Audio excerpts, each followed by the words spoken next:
Hi gymnasts, Anna Kojak here, coming to you with a very different topic than I usually talk about, but I think that it's so important for helping to raise your scores in meets and to helping you feel more confident. So I'm talking about it today.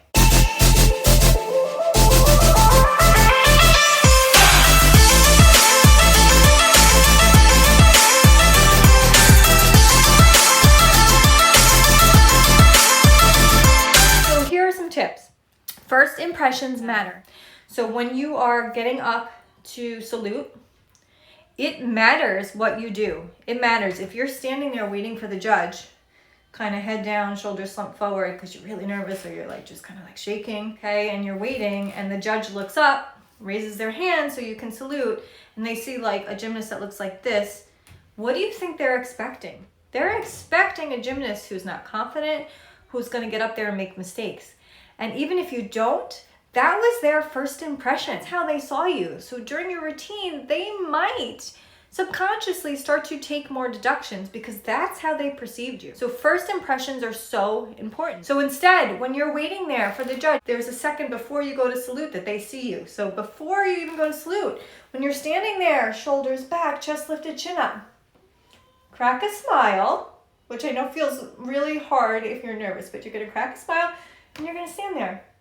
And you're gonna wait, and you're gonna try not to fidget. If you're very fidgety, you hold your hands, whatever it is, and you're gonna wait there. So now when a judge looks up, what do they see? They see a gymnast who looks like she's ready to go. She looks confident. And when they raise their hand for you to salute, you're gonna salute the biggest salute you have ever saluted in your life. It feels ridiculous. You're still gonna do it. Chest lifted, arms back. You're gonna salute like you are in the Olympic Games and you just did the routine of your life, even though this is at the beginning of your routine. You're gonna salute that way. That is gonna give off this impression that you are this amazing gymnast, which I know you are, but it's gonna show that to the judges. So then when you get up to do a routine, they're gonna be like, wow, look at her, and they are going to find all those good points in your routine and focus on those. So this is a little trick psychology, yes, but it's going to help you perform better too, because how much better are you going to feel when you're like, yes, I can do this, and you walk out there, or you go up to your beam routine, and you feel good. Again, same thing when you're mounting beam. See the difference between this and this? I'm not saying stiff, I'm saying proud, tall. Big difference. There's a big difference in how those two look and how they feel in your body. So you definitely want to focus on first impression. When I was a judge many moons ago, I was a compulsory judge. I used to love the gymnasts who walked out like this for floor. I don't know if you guys still do that, but I used to love those gymnasts. I was like, yeah, girl, you go. She's got her chest lifted. She's ready to go. She's owning that floor. And that's what I want to see from you guys. When you are getting ready to go, that first impression counts. Not only for the judges, but for you, because it makes you feel more confident. It makes you feel better. Focus on that first impression. Then I want you to focus on flair. So flair is what I call artistry and expression. And that's something the judges are looking for. Two gymnasts who technically might be exactly the same, but one has more flair, artistry and expression, she's going to get a higher score, hands down. That's how it works in gymnastics. There is a separate deduction for artistry and expression. The judges are looking for it, and it's one of those easy deductions that most judges take at the end of a routine. Nah, she didn't really have much, so they take a deduction. So you want to not get that deduction. There's no reason for it. Flair has a lot to do with your body language. And even if you're not confident, you can practice this. So you don't have to necessarily feel confident to do it. You just have to almost think of yourself as an actress. I don't know if that's the right word, but it's almost like you're going out there and you're putting on a show. You are performing. That's what it is when you're at a meet. You're performing.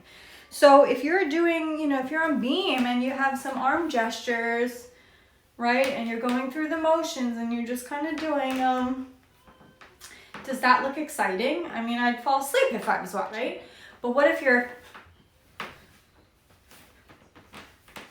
using your body? Yes, I look ridiculous, but trust me, when you're performing and you do this, the judges see you and they're like, wow, she looks good. So what I want you to do is in your home, you can do it in front of a mirror, but if you don't want to start there, you can just start in your bedroom, no mirror needed. and I want you to practice your Flair. Go through the dance part of your routines, your floor and your beam, and you're gonna practice the Flair. A part where your arms are up, you're gonna practice. Do I need to go like this, like a ta-da when I'm done? Do I need to hit it sharp? Do I need to, pull up really tight and lift my chest and make it look strong like that?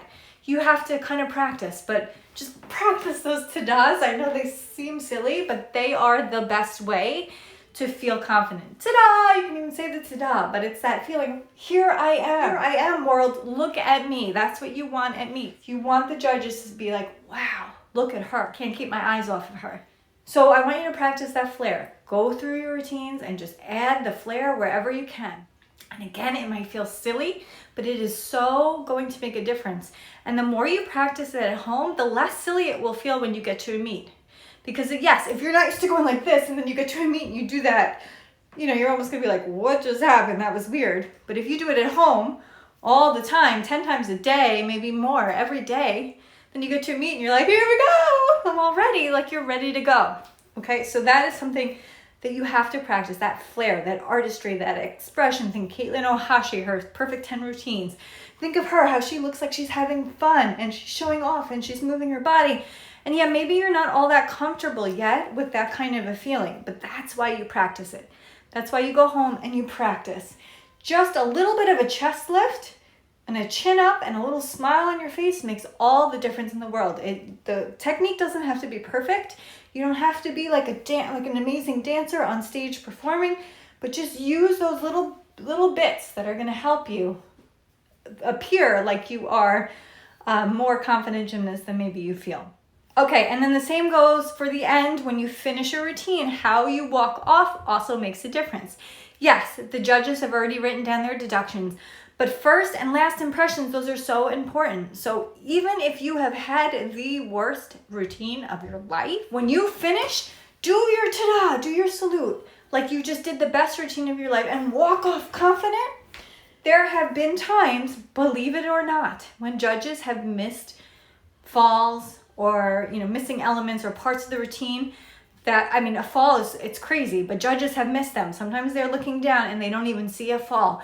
And if you continue on with your routine and you end your routine like you just did the best routine of your life, there's a chance they miss it. Does it happen all the time? No. Is it rare? Yes. But the point is, like, if you end a routine and you're like, oh, that was the worst routine ever, and they're like, wait, why is she doing that? I thought it was good, and then they're going to question like, oh, wait, did she fall? Like, they're going to start to rethink their scores. So the way you end a routine is just as important as you start a routine. So those ending impressions, those last impressions are also as important as the first ones. Okay, so make sure you start and end a routine. In the middle, you've got tons of Flair, and you practice it at home. You practice the salutes. You practice the Flair. You just go over and over and over it. And then you get in front of a mirror and you do it again. And you feel silly, but you do it again. And you keep doing it until it doesn't feel silly anymore.